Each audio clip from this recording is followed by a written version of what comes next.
maestro Eduardo Alfonso Domínguez, muchas llamadas y muchos mensajes de maestros de la facultad y de alumnos que están muy expectantes acerca del tema.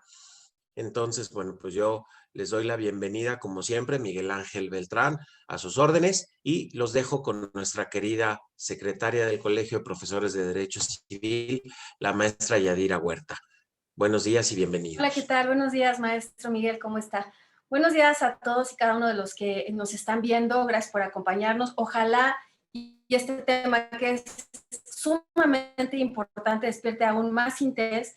Con el expositor que tenemos seguramente va a ser así.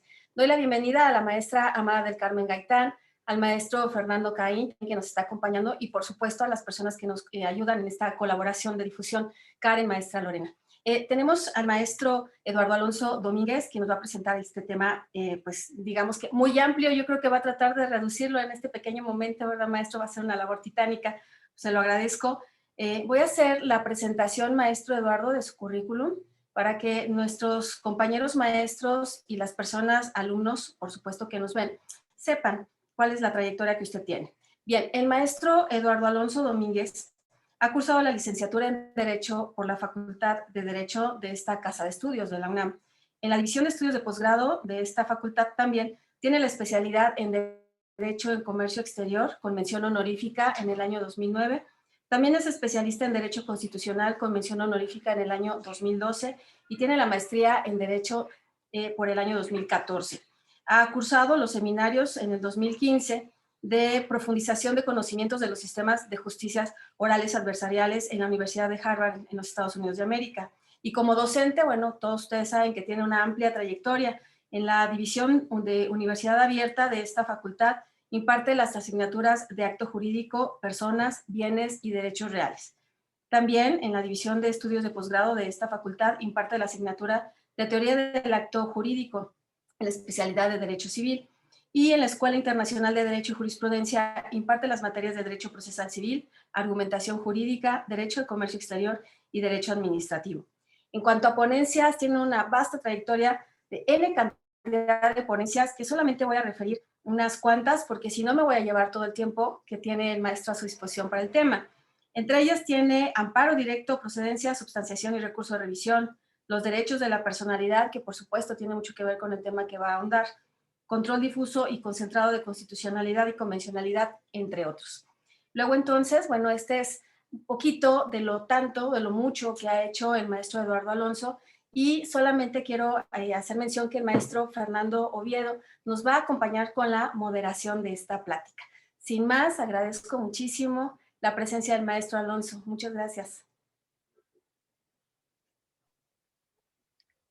Muchas gracias, maestra Yadira Huerta, por la invitación. Maestra Amada del Carmen Gaitán Arredondo, desde luego a nuestro estimado presidente, el maestro Miguel Ángel Beltrán Lara, por hacer posible estos cursos, y desde luego a nuestras autoridades de la Facultad de Derecho, a nuestro director, el doctor Raúl Contreras Bustamante, sin lo cual no sería posible la realización de estas conferencias y que desde luego enriquecen a nuestra comunidad universitaria.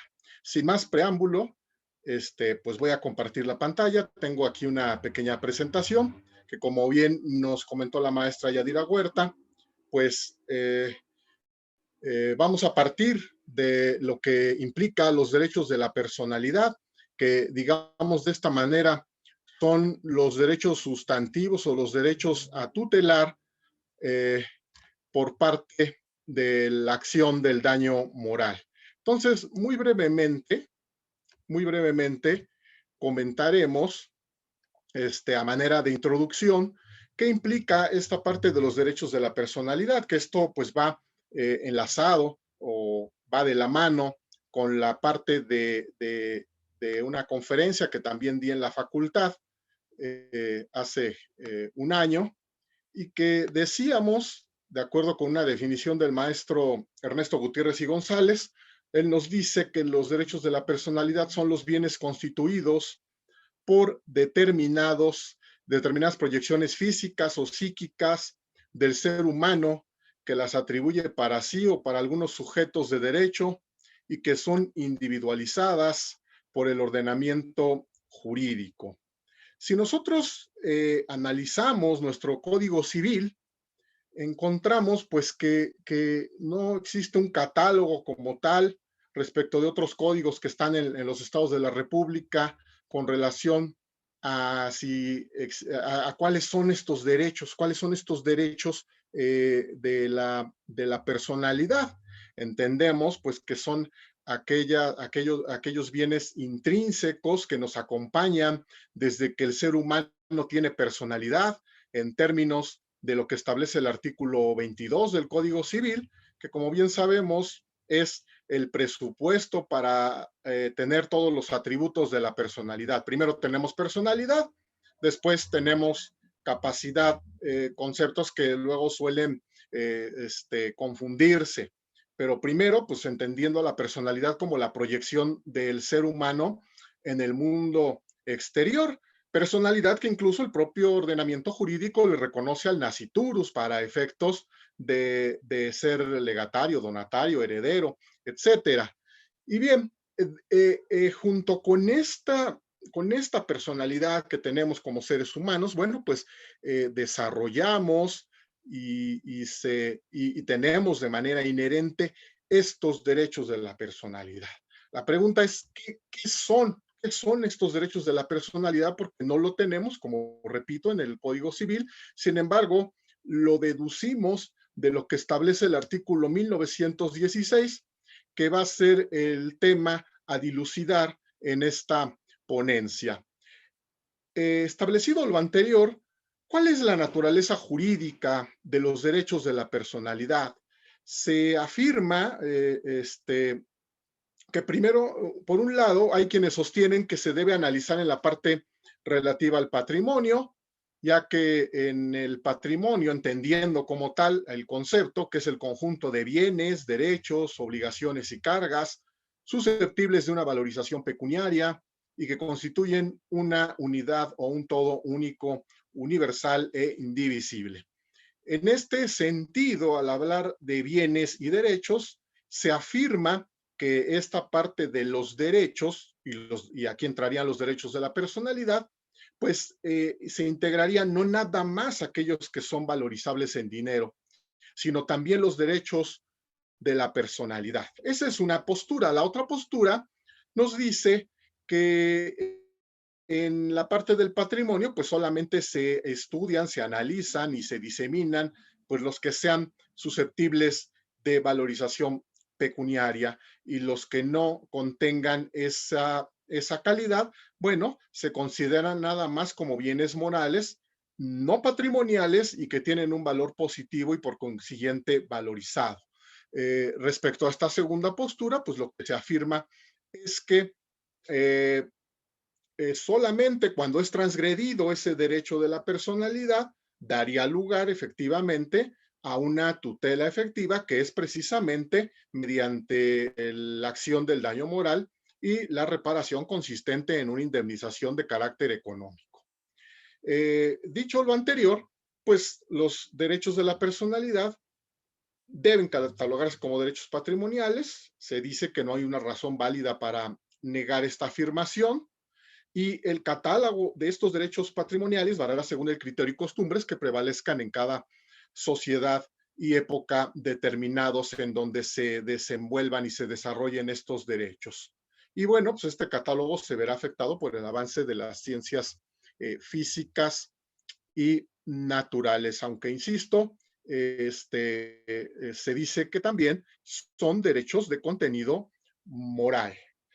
Para ampliar un poco más este concepto de derechos de la personalidad y explicar esa naturaleza jurídica, suele confundirse con los derechos humanos, porque desde luego si una persona tiene, como personas tenemos derecho a la vida, a la libertad, al honor, etcétera, pues son derechos que también nacen con nosotros mismos si partimos de una concepción justnaturalista. Si partimos de una concepción justnaturalista, diríamos que los derechos humanos pues son aquellos que nos corresponden por el solo hecho de nuestra condición humana y que aunque están así catalogados en nuestra Constitución, en realidad, pues se dice que son derechos fundamentales, porque los derechos fundamentales son aquellos que se encuentran positivados en el ordenamiento jurídico, o mejor dicho, reconocidos por virtud de los tratados internacionales, de la celebración de tratados, cuya facultad goza el Ejecutivo Federal, y en la propia Constitución. En tanto, los derechos de la personalidad, pues también los tenemos bajo un reconocimiento en el ordenamiento civil, en la propia Constitución, nada más que cuál es la diferencia entre uno y otro. Efectivamente, los derechos de la personalidad nacen y se desenvuelven junto con la personalidad jurídica, es decir, desde que nacemos, somos titulares de esos derechos de la personalidad, en tanto que los derechos humanos surgen del reconocimiento que el Estado hace en el ordenamiento jurídico. Los derechos de la personalidad, y este es un aspecto muy importante, se establecen en una relación de coordinación. Esto es entre pares, es decir, entre iguales, de tú a tú, todas las personas, todos los gobernados y todos los particulares semejantes a nosotros están obligados al respeto de estos derechos de la personalidad. En cambio, los derechos humanos se entablan dentro de una relación de supra a subordinación, o sea, en las relaciones que se establecen entre el gobernado y el Estado. Aquí son las autoridades quienes están obligadas al respeto de los derechos humanos y en los derechos de la personalidad, nuestros semejantes. Se dice que son derechos subjetivos privados porque nos corresponden en nuestra órbita de la personalidad, de nuestra intimidad y son para el libre desarrollo de nuestra personalidad, en tanto que los derechos humanos también lo son, nada más que son oponibles a la autoridad y los derechos de la personalidad son oponibles a los particulares.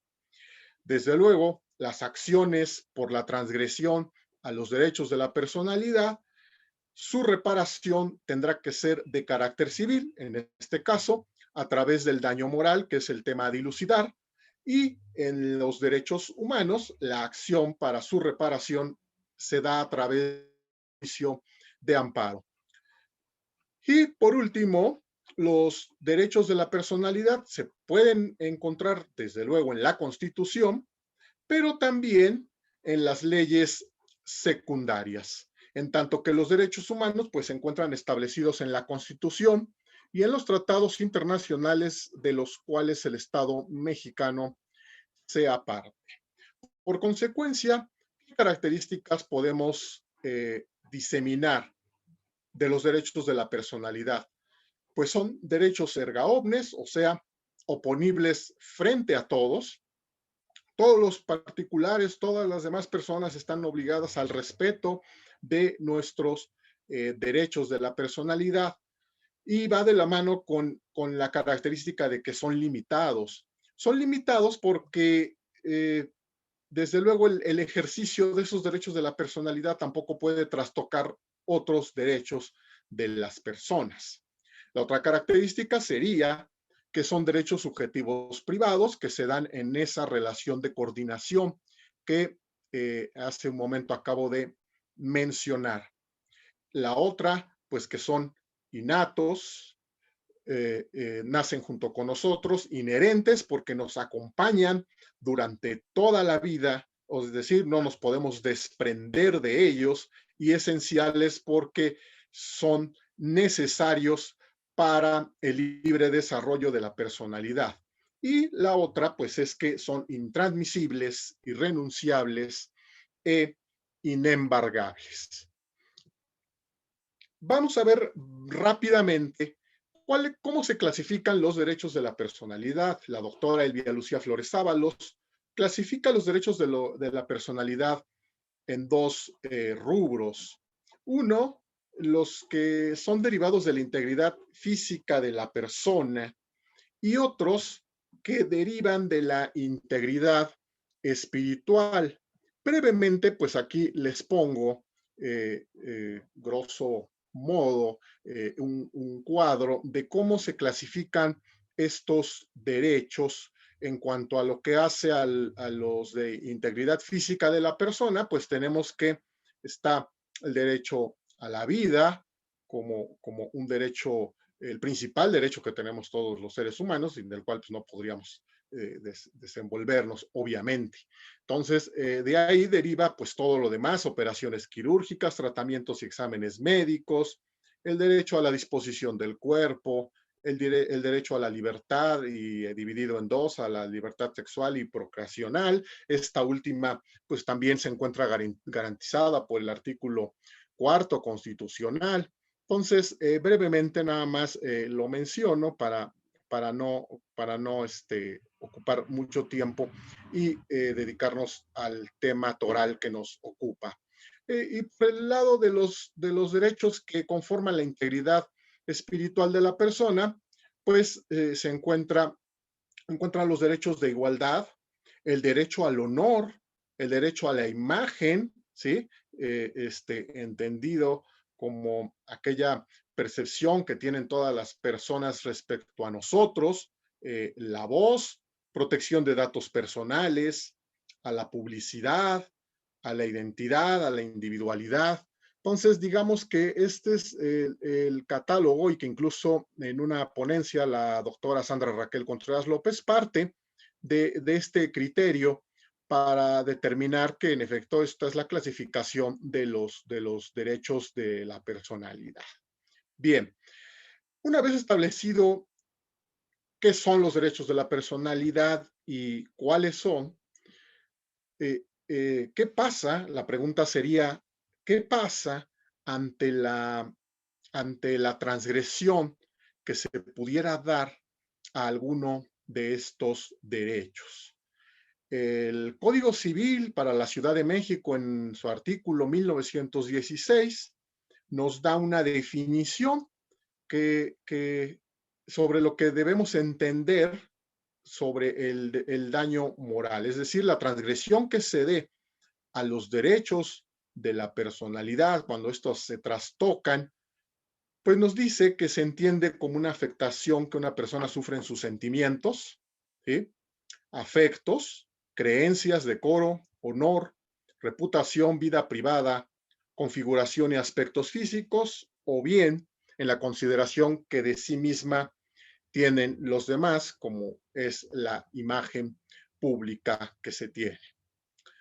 Y después, bueno, nos habla de una presunción, que este es un elemento importante para la acción civil de daño moral. Habla de una presunción cuando se vulnera o menoscabe ilegítimamente la libertad o la integridad física o psíquica de las personas. Desde luego que para ello tenemos un presupuesto: los hechos ilícitos. Los hechos ilícitos considerados como aquellos que transgreden disposiciones de orden público o que contravienen a la moral así determinado por nuestro Código Civil. Pero también puede derivar de una relación contractual, o sea, relación contractual o extracontractual. En el caso de las relaciones extracontractuales, iríamos a lo que se considera como los hechos ilícitos, y que ya he mencionado. ¿Qué necesitamos como presupuestos para la procedencia de la acción relativa? Que aquí es a donde nos vamos a las tesis sustentadas por el Poder Judicial de la Federación. ¿Sí? Primero, ¿qué entendemos por daño moral? Ya explicamos el texto del párrafo primero del artículo 1916 del Código Civil. No varía mucho en cuanto a la definición jurisprudencial, donde se nos dice que es la alteración profunda que una persona sufre en sus sentimientos, afectos, creencias, decoro, honor, reputación, vida privada, configuración, aspectos físicos, o bien la consideración que de sí misma tienen los demás. Es decir, nos repite básicamente lo que dispone el artículo 1916. Aquí nos agrega, ya sea que se produzca por un hecho, actividad, conducta, que también puede ser una omisión, como vamos a ver más adelante, o comportamiento ilícitos. ¿Sí? Entonces, sustancialmente deriva de la conducta ilícita de la persona o del agente activo que contraviene esos derechos de la personalidad y causa el daño moral a otra persona. En cuanto a los elementos que conforman el daño moral, es decir, la afectación a los derechos de la personalidad, debemos diseminar cuáles son estos elementos para que se dé esa afectación a los derechos de la personalidad. Entonces, hay una tesis que se intitula Daño moral, hipótesis para la procedencia de su reclamación, y nos dice, número uno, que se debe dar la existencia de un hecho u omisión. Aquí ya vemos que están los dos aspectos, hecho u omisión ilícita de una persona. A esta persona se le va a denominar el autor, o como lo dice el propio artículo 1916, el, el, el responsable, ¿sí? Que es el que estará encargado de cubrir la indemnización correspondiente, ¿no? Ese sería el primer elemento, un hecho o una omisión ilícita que cause un daño, ¿sí? Entonces, dos, que ese hecho u omisión cause una afectación a una determinada persona respecto de cualquiera de los bienes que a título ejemplificativo señala el artículo 1916. Entonces, número uno, la acción u omisión desplegada por el actor. Y dos, la afectación. Tres, que entre la conducta desplegada o la omisión exista una relación de causalidad entre el daño moral y el hecho u omisión ilícitos. Si esa conducta realizada por el responsable no guarda esa relación de causalidad, una causa-efecto, que con motivo de esa conducta se haya ocasionado un daño moral, pues entonces no se daría no se complementarían estos elementos, desde luego. Entonces, esto es lo que nos menciona la jurisprudencia con relación a los presupuestos básicos de la acción para, acreditar el daño moral. En cuanto a la reclamación, sabemos también que se puede provocar, primeramente, como ya dije, por lo que dispone el artículo 1916, derivado de un hecho ilícito, ¿sí? Hecho u omisión ilícitos. Dos, también nos dice el propio 1916 que se puede provocar la afectación por daño moral derivado de la responsabilidad objetiva que se encuentra prevista en el artículo 1913, ¿sí? O sea, cuando una persona hace uso de mecanismos, instrumentos o aparatos que por su sola velocidad que desarrollen o por las características inherentes al aparato, se cause un daño a la persona, pues estará obligado a repararlo. Pero esa es la responsabilidad civil objetiva del 1913. Lo que agrega el 1916 es que si derivado de esa responsabilidad civil objetiva se causa también el daño moral, pues entonces se tendrá que indemnizar en términos por la cuestión de daño moral. Es decir, serían dos acciones diferentes, una por responsabilidad civil y la otra por daño moral, pero que la responsabilidad civil sea la causa de origen que dé lugar al daño moral. Más adelante me voy a permitir presentarles un caso que para mí sentó unas bases muy importantes respecto a los criterios que se tenían con respecto a la indemnización por daño moral. Entonces, tiene que ver con esta parte porque desde luego se pueden reclamar las dos acciones, nada más que en la responsabilidad civil, la legitimación, necesitamos acreditar la legitimación activa y la responsabilidad civil, pues como sabemos, da lugar a una relación jurídica, entendida como esta como el vínculo de derecho que se da entre dos personas, una de ellas denominado acreedor y otra de ellas denominado deudor, está facultada para exigirle al segundo el cumplimiento de una determinada obligación o prestación, que esta obligación puede ser de dar, hacer o no hacer, como bien sabemos, y para ello necesitamos de esa legitimación por virtud de la relación jurídica que se establece para la responsabilidad moral. Y ahí casi siempre pongo el ejemplo, ¿no? Vas conduciendo en periférico, le das un alcance al carro de adelante, pues esa situación, ese hecho jurídico, da lugar a una relación jurídica porque le causaste un daño y por ello, pues estás vinculado con él a reparárselo, ¿sí? Pero también, por virtud de esa responsabilidad objetiva, puede darse el daño moral, que sería una acción distinta. Y también la otra pregunta sería, ¿a quién le compete el ejercicio del daño moral pensando que una persona muera en un accidente automovilístico? Entonces, hay una responsabilidad civil objetiva, pero por el otro también está el daño moral que han sufrido, en este caso, los familiares más allegados de la persona fallecida.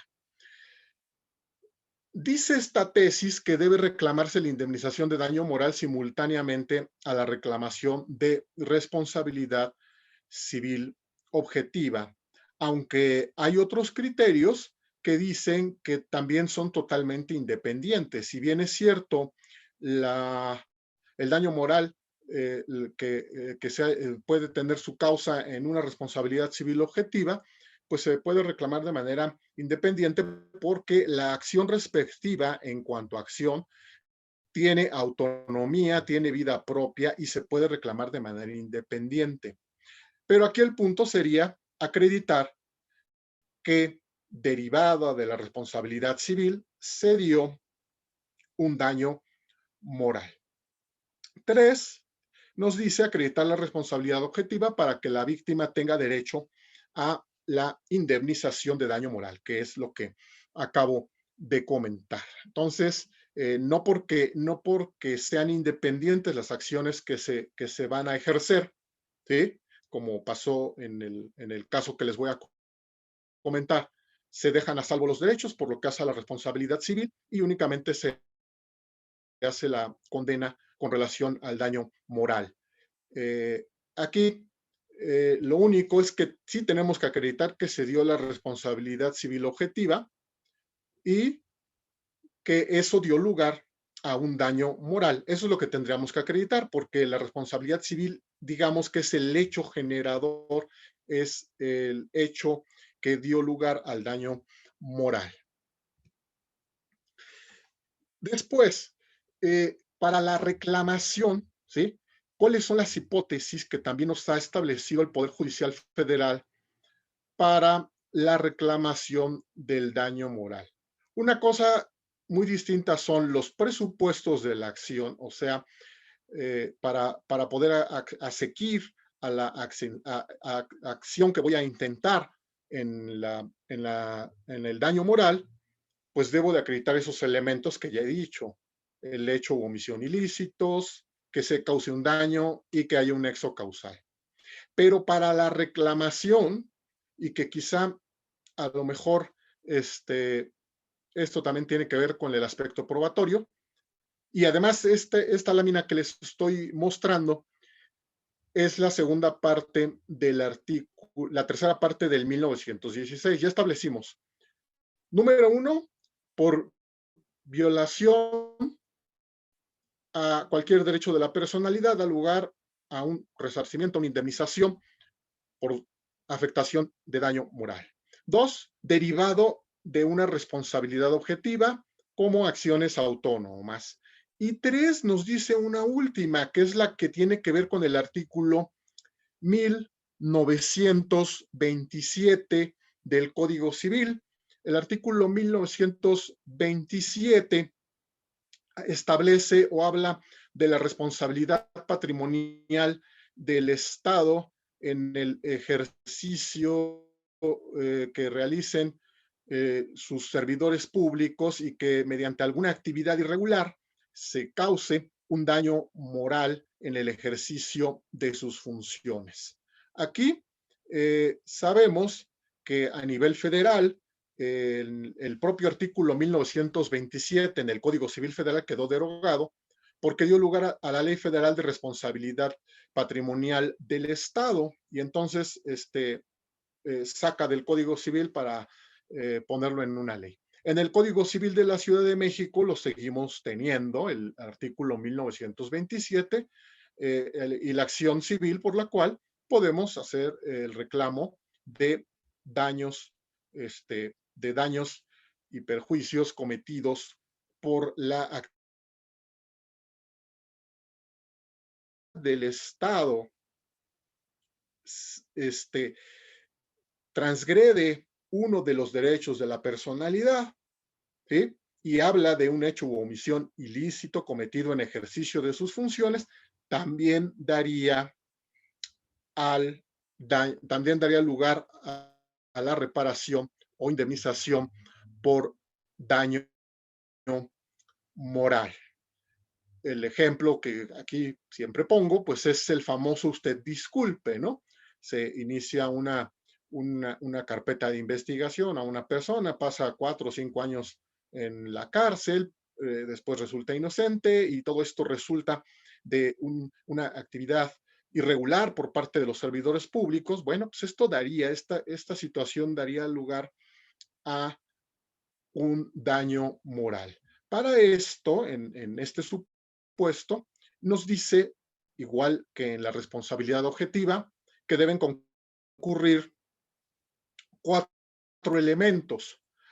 Uno de ellos es la existencia de un hecho u omisión ilícito derivado de la actividad irregular del Estado, que ese hecho u omisión se impute a un servidor público en ejercicio de sus funciones.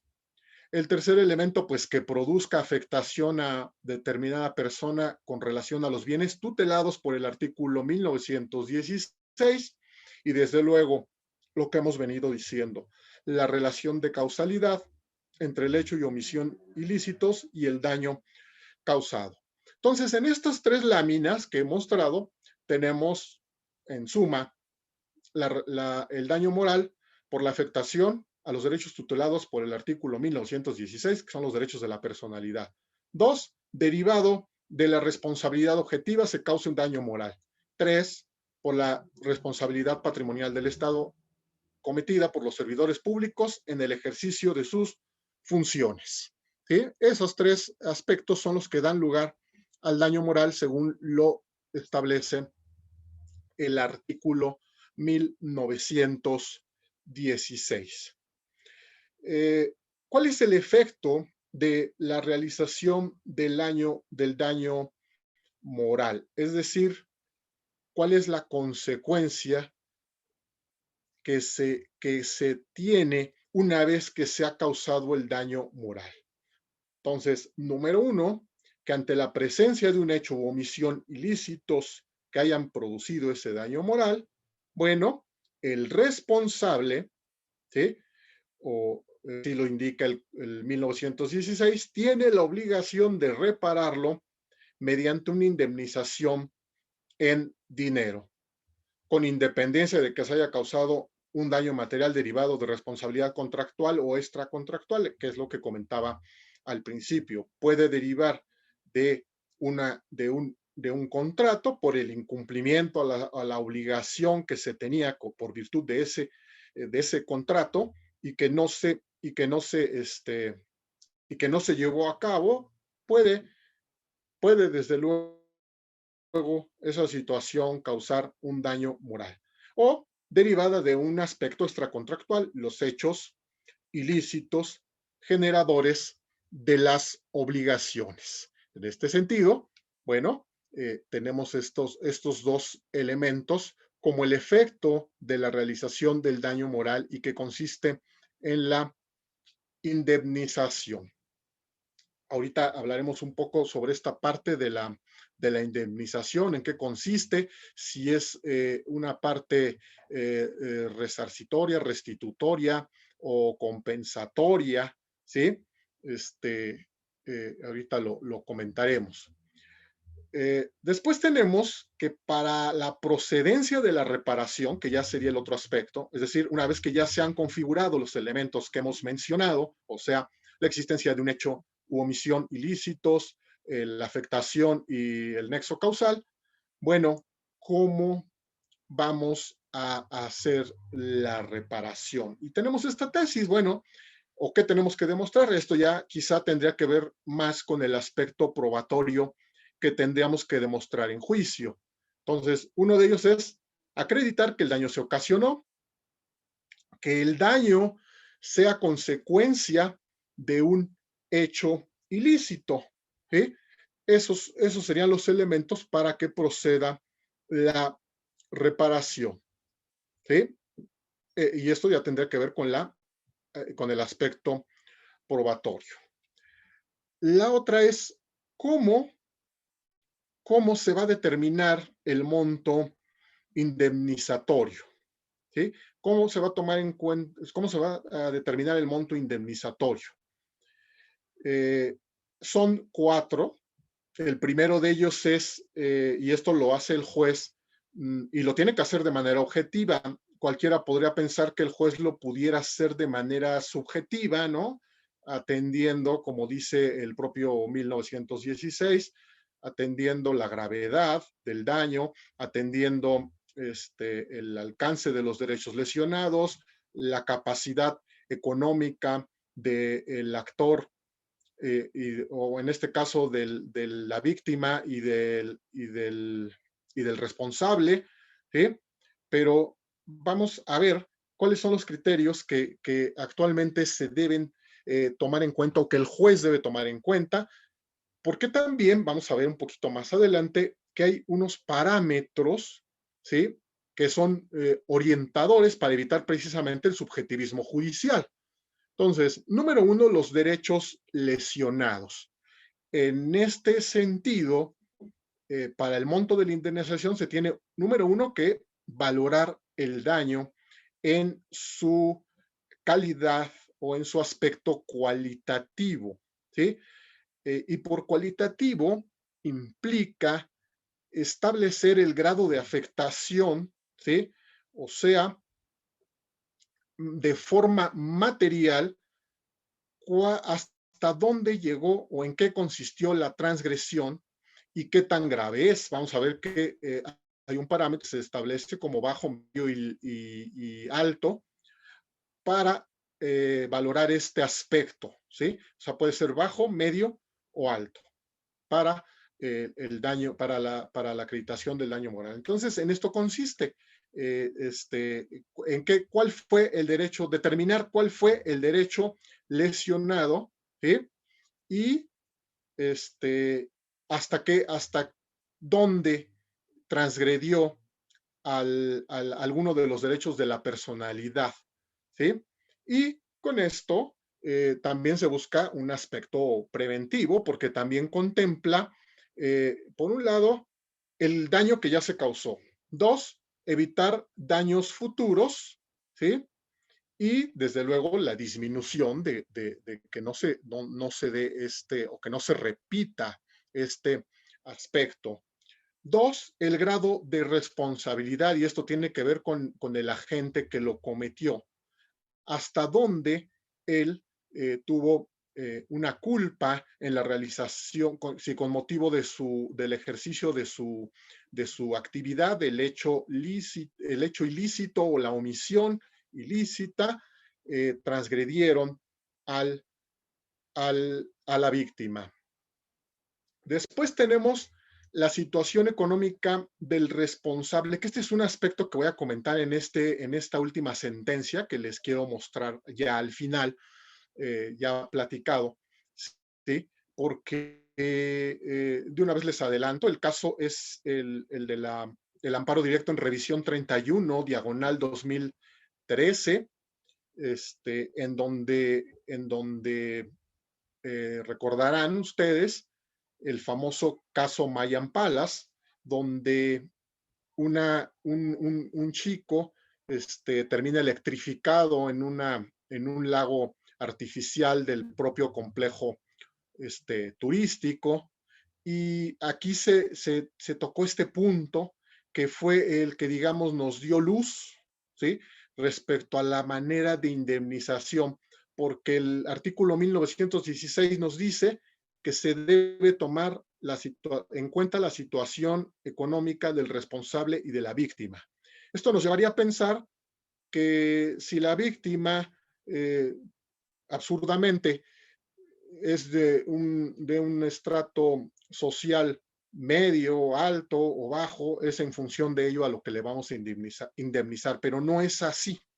No, no, ya se dijo por algunos otros criterios de jurisprudenciales, incluso por plenos de circuito, donde este aspecto de tomar en cuenta efectivamente, porque al responsable pues, no lo podemos obligar a pagar una cantidad que rebase su capacidad económica. Pero en el caso de la víctima, no podemos decir, bueno, pues es que como es una persona que no cuenta con recursos, pues yo creo que con 20,000 pesos queda resarcido el daño. No es así, sino que lo que se ha dicho es que al decir el artículo 1916, la situación económica de la víctima no es con el objeto de estereotipar en cuanto a la clase o la clase social o a la dimensión patrimonial de la víctima, sino, se ha dicho, realizar una compensación que resulte justa por la pérdida que ha sufrido, ¿sí? Entonces, no tiene nada que ver la situación económica, ¿no? No tiene nada que ver la clase social que tenga la persona, sino tiene que ver con el daño, con esa relación causal entre el daño y la afectación sufrida, ¿sí? Porque, bueno, no hay nada que, por ejemplo, pueda resarcir una vida, por ejemplo, pero las penas con pan son menos. Y en ese sentido es lo que busca el espíritu del legislador, hacer una especie de compensación, porque no podríamos cuantificar una vida como lo dice o como lo establece ahí sí el Código Civil derivado de la responsabilidad civil objetiva en cuanto a que nos remite a la Ley Federal del Trabajo para, para, la, para, la, para la reparación del daño, que es una cosa totalmente distinta al aspecto indemnizatorio. Y luego las demás circunstancias del caso, entiéndase por demás circunstancias del caso, todos aquellos aspectos que en su conjunto hayan incidido en la realización del daño moral, en la afectación, ¿sí? Por lo tanto, pues tenemos lo que les comentaba, que hay una gran diferencia entre la valorización del daño y su cuantificación para efectos de la indemnización, ¿sí? La compensación, como una parte de la indemnización, responde a factores que van más allá de la afectación cualitativa. Porque si nosotros nada más decimos, ay, bueno, pues es que nada más, a lo mejor por hacer una publicación y decir que eras tal persona y así, o que no eras lo que eres y demás, pues bueno, no pudo ir más allá, ¿verdad? Pero aquí tiene que ver con la afectación que resintió la víctima, porque cómo se siente esa persona después de aquel hecho ilícito que generó la afectación. Entonces, eso es lo que se va a compensar, ¿sí? Y eso pues no tenemos ni una tabla, ni tenemos ahí un cuadro que diga, bueno, pues es que por haber sufrido daño psicológico, por haberte sentido así, así en tus sentimientos, decoro, honra, pues te vamos a indemnizar de esta manera. No, no es así. Y eso es a lo que referimos como una compensación, o la otra, lo más grave, perder a un familiar, a un ser querido, pues vamos, no hay dinero que repare, pero sí en cuanto a la afectación psicoemocional que resentiste por esa pérdida y que a lo mejor ni en toda la vida lo vas a superar, ahora sí que depende de cada quien. Y la otra, valorar el daño, pues es determinar esa entidad cualitativa. Entonces, por un lado, tenemos el daño, que ya había comentado, que es el aspecto intrínseco o el aspecto material sobre qué fue lo que se dañó, lo que realmente quedó afectado, ¿sí? Y su gravedad en cuanto bajo, medio y alto, ¿sí? Y con ello determinar el aspecto indemnizatorio.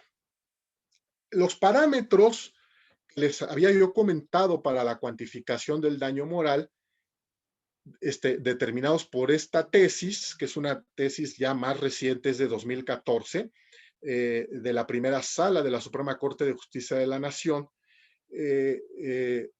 nos establece cuáles son los parámetros para la cuantificación del daño moral y los factores que deben ponderarse. La primera sala nos dice primero que hay tres especies de modalizadores, así les denomina. Los modalizadores para establecer el quantum de la indemnización van de leve, medio y alto. En función de estos es como se va a establecer el aspecto indemnizatorio compensatorio del daño moral. Y eso queda a la apreciación del juez. Eso lo tiene que calificar el juez. Aquí no hay tampoco una tesis que diga por leve entendemos esto, por medio entendemos esto y por alto entendemos esta otra situación. No lo tenemos. Sin embargo, eso queda a la discrecionalidad judicial para calificar el modalizador con el cual se estableció el daño como base de la indemnización. Después, siguiendo con esta misma tesis, es la misma tesis la que nada más que la traté de diseminar en varias partes, ¿sí? Primero, los modalizadores, que pueden ser bajo, medio y alto. Dos, con relación a la víctima, ¿cuáles son los factores que se deben tomar en cuenta? Y nos dice, número uno, el tipo de derecho o interés lesionado. Y dos, la existencia del daño y su nivel de gravedad. Aquí ya tiene que ver con los modalizadores, este segundo aspecto. ¿Sí? Entonces, primero, determinar cuál fue el derecho o el interés que se vio afectado. Evidentemente, la acreditación del daño que se causó y cuál es el nivel de gravedad, que puede ser bajo, medio o alto. Después, para cuantificar el monto derivado del daño moral, se deben tomar en el aspecto patrimonial o cuantitativo lo siguiente, que tiene que ver con un aspecto material, ¿sí?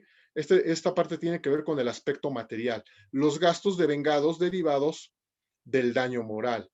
¿Qué gastos tuve yo que erogar? Que no tenía por qué hacerlos para que se diera esa afectación. ¿Sí? Por ejemplo, hubo un caso en 2018, rápido lo cuento, no los dejaron subir a un avión a unas personas, les dijeron que porque la tarjeta había sido clonada, tenían un reporte de fraude. Después le dijeron, ay, discúlpenme, pero ya habían perdido el vuelo, y entonces le dicen, bueno, les vamos a dar unos boletos para que se vayan a otro lugar, esperen una noche y demás. ¿Cuánto tuve yo que erogar y cuánto perdí también por no haber llegado a mi destino a tiempo, que era lo que yo pretendía? Entonces, esa es la parte que se ve, el aspecto económico, la parte material y los gastos por devengar, si es que los hubiera. Después, respecto al responsable, se debe tomar en cuenta, pues, cuál fue su grado de responsabilidad, que esto tiene que ver con estos cuantificadores, ¿sí? ¿Qué tanto participó, ¿sí? En su responsabilidad, si hubo negligencia, si fue derivado de un hecho ilícito, si fue con toda la intención, si no la hubo, etcétera. Y desde luego, su situación económica. Entonces, estos en su conjunto, de acuerdo con lo que dispone esta tesis, son los elementos de cuantificación y los calificadores de intensidad, ¿sí? Nos dice la propia tesis que ellos son solamente indicativos y que tienen como propósito evitar el subjetivismo judicial, es decir, que el juez no califique con parámetros que él considere los adecuados sin tomar en cuenta aspectos objetivos con relación al daño que se haya causado. Entonces, constituyen únicamente un parámetro indicativo, ¿sí?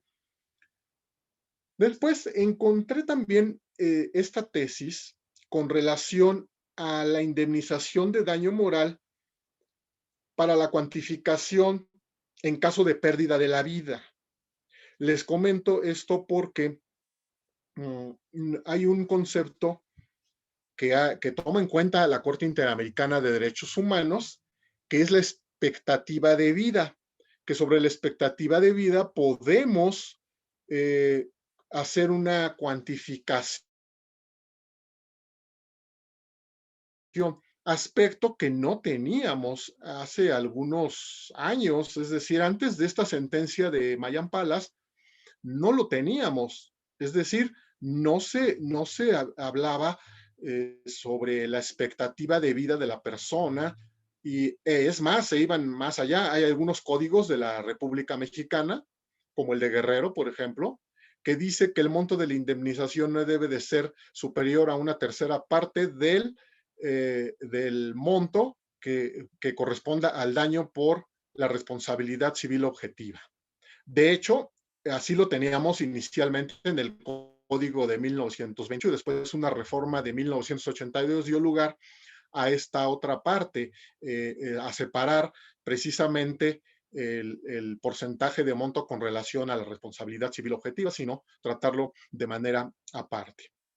Entonces, esta tesis parte de lo que dispone el artículo 63, numeral 1 de la Convención Americana sobre Derechos Humanos, y que habla que si se da la contravención a un derecho humano, pues surge la garantía de resarcimiento, como lo hemos visto en diversos casos, como el de Campo Algodonero, donde claramente se establecen estos parámetros de expectativa de vida en el caso de las víctimas. Y nos dice que en el caso del derecho a la vida no es posible la restitutio in integrum, evidentemente, por lo que se tienen que buscar formas sustitutivas de reparación en favor de los familiares y dependientes de las víctimas, como la indemnización pecuniaria. Entonces aquí en esta tesis se da, constituye un parteaguas para decir, bueno, pues es que también debes de hablar sobre la calidad, la expectativa de vida.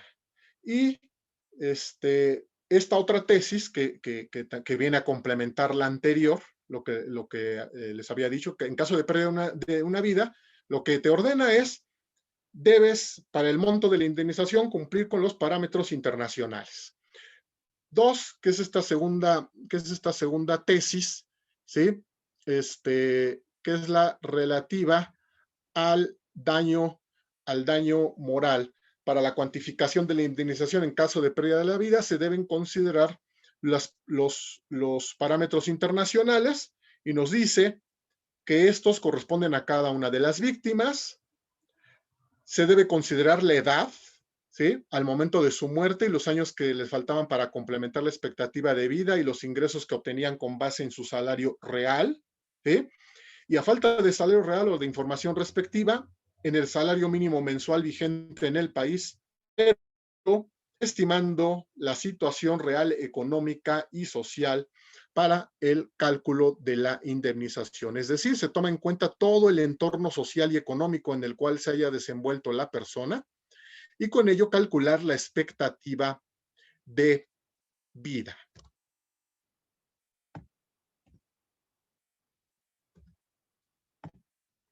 Bien, creo que ya es todo por lo que hace a la parte de los criterios sobre el daño moral. Y ya nada más voy a comentar rápidamente este amparo directo que sentó un precedente importante para considerar los elementos a cuantificar en el daño moral. Este asunto, pues es el que les repito, el del daño, el del Mayan Palace. Se pide por parte, comento rápido los antecedentes, un muchacho de 24 años que había estudiado en el TEC de Monterrey, que había terminado una carrera de una ingeniería, se va con sus amigos a Acapulco para festejar el bicentenario de la independencia de México y entonces, estando allí en el hotel, decide junto con unos amigos subirse a un kayak. En este kayak de repente se van hacia una isla artificial que está ahí mismo y hay una fuente. Entonces, deciden descansar ahí, se les voltea el kayak, el muchacho cae al agua, ya no puede salir porque el agua se encontraba electrificada por falta del mantenimiento de una bomba que era la que hacía que saliera de manera, la fuente, que daba lugar al funcionamiento de la fuente artificial.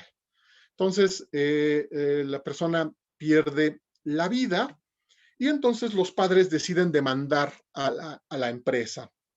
Piden indemnización por daño moral dado por el fallecimiento de su hijo, derivado de la responsabilidad objetiva, pago de daños y perjuicios como consecuencia del traslado del cuerpo, que sería el aspecto material en el daño moral, así como el pago de gastos y costas. El juez de primera instancia condena a la empresa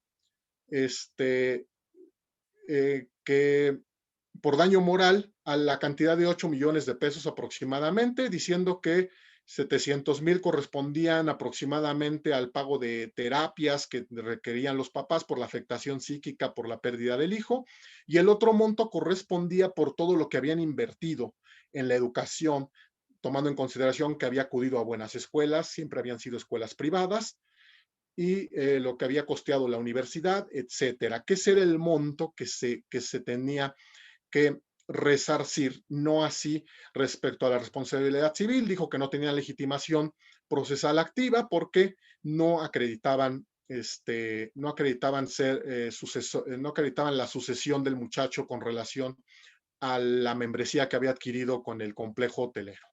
En la apelación, evidentemente las dos partes apelan. La empresa aduce que su capital social en escritura pública es de 500,000 pesos y por lo tanto no podía pagar esa cantidad en función de su capital social y entonces pues se condena al pago de 1 millón de pesos al modificarse la sentencia. Por último, se van ambas partes al amparo directo, perdón, ante un tribunal colegiado de circuito, pero el representante de los solicita a la Suprema Corte que ejerza la facultad de atracción bajo este argumento, ya para terminar, que es el que da lugar a esto que les estoy comentando sobre la calidad de vida. Él dice que debía ejercer la facultad de atracción la Suprema Corte en virtud de que ahí la Suprema Corte podía fijar los alcances respecto al artículo 1916 en la parte de que el monto de la indemnización, para el monto de la indemnización se debe tomar en cuenta la situación económica de las víctimas y ellos dicen, y no se toma en cuenta el verdadero daño causado, por lo que ese aspecto de la situación económica de las víctimas es discriminatorio. En la sentencia, la primera sala de la Suprema Corte de Justicia de la Nación dice, esto no es así, sino que, número uno, en cuanto a la situación económica de las víctimas, se toma únicamente para efectos de de cuantificar la afectación, y esa afectación pues no tiene un límite ni tiene un parámetro por el cual podamos decir, y que no va en función de su aspecto o su calidad o su condición social ni económica, sino tiene que ver con el grado de afectación. Y en función de ello, termina dictando una sentencia condenando a 30 millones de pesos. Y aquí toma en cuenta, número uno, que era hijo único, que los papás pues ya no iban a poder tener otro hijo, evidentemente. Todo lo que habían invertido en su educación, que ese sería, digamos, parte del aspecto material dentro del daño moral, lo de las terapias psicológicas, pero también consideró en cuenta la calidad, la expectativa de vida que tenía el muchacho, porque pues ya había terminado una carrera, estaba haciendo prácticas profesionales, era ingeniero y además parece ser que quería estudiar en la NASA. Y bueno, eso fue en lo que concluyó. Este criterio, desde luego, es relevante para este efecto. Y pues bueno, me gustaría seguir platicando más, pero el dios Cronos es despiadado siempre en este tipo de conferencias. Como bien me dijo la maestra Yadira Huerta, había que resumir y yo me emocioné. Entonces, por mi parte, sería todo. Esta es la sentencia, por si la quieren buscar, si la quieren revisar, y vean todos los criterios que podemos obtener de esta sentencia como elementos cuantificadores para el resarcimiento del monto de la indemnización en el daño moral. Muchas gracias por su atención. Maestro, muchas gracias a todos. Hay muchísimas preguntas. Aquí, maestro tuvo mucho público, aparte de todo. Le vamos a hacer llegar esas preguntas para que se puedan contestar en su momento por algún medio. Y bueno, pues agradecerle su magnífica, pero de verdad magnífica disertación. El tiempo siempre apremia, y más en estos temas del daño moral. Si un semestre no nos alcanza, ahora imagínese una hora, maestro, ¿no? Es imposible, pero muchas gracias, muy, muy buena participación. Y pues nada más comentarle que lo estaban viendo desde Ecuador, desde El Salvador, y por ahí hasta un alto comisionado de derechos humanos lo manda a felicitar, mi querido maestro Eduardo. Entonces, pues, ¿qué le digo? También agradecer a los que nos vieron hoy, profesores, al maestro Vicente Solís, a la doctora Sandra Raquel, a mi querido doctor Gabriel Moreno, que andaba por ahí, al maestro Vicente García. Y bueno, pues muchísimas gracias, maestro, a nombre del colegio, de nuestro presidente, de nuestra guapísima y flamante secretaria del colegio, ¿no? Y también a mi querida maestra Amada del Carmen, muchísimas gracias. Y por nuestra parte es todo. Muy buenas tardes. Gracias, muy buenas tardes a todos y gracias por seguirnos en los jueves de Derecho Civil. Muchas gracias a todos. Muchas gracias.